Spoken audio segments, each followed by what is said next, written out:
Avec tout cela, nous avons obtenu la paix. Alors, ils s'étaient entendus sur comment aborder les problèmes dès lors qu'ils s'entendaient sur l'origine des conflits ou la nature du conflit. Et que c'était un conflit d'ordre politique avec justement des manifestations d'ordre ethnique.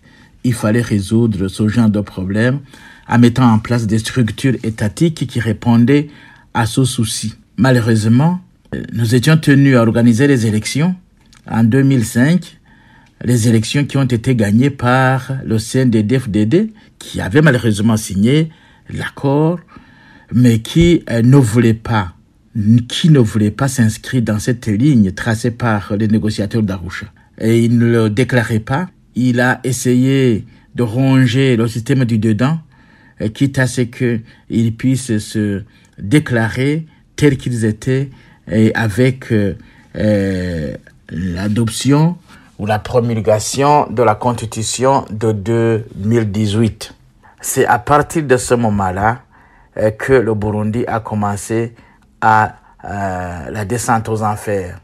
Les faits aujourd'hui le démontrent. Nous avons la dépréciation de la monnaie, nous avons la raréfaction de l'eau de robinet, la raréfaction de l'électricité, la raréfaction du sucre, l'absence complète du carburant. Et voilà ce que nous sommes en train d'observer sur le terrain. Alors la question que vous posez par après, c'est de dire, y a-t-il moyen d'autres solutions possibles? Moi je dis, suivre cette voie, il a été constaté que c'est mortel.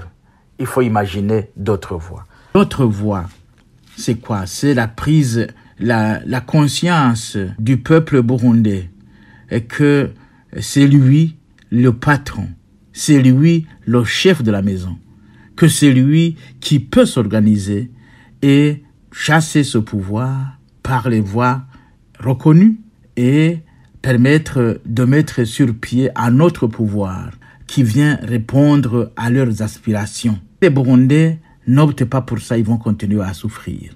Et comme le disait le président de la République, son premier ministre, le troisième préambule de la Déclaration universelle des droits de l'homme est clair, c'est que les pouvoirs doivent respecter les droits de l'homme pour ne pas forcer le citoyen à adopter des moyens d'extrême recours. Je crois que il est temps que ce pouvoir comprenne qu'il doit respecter les droits de l'homme. S'il continue à se comporter ainsi, ça veut dire qu'il n'y a aucun droit, pas de droit à la vie, pas de droit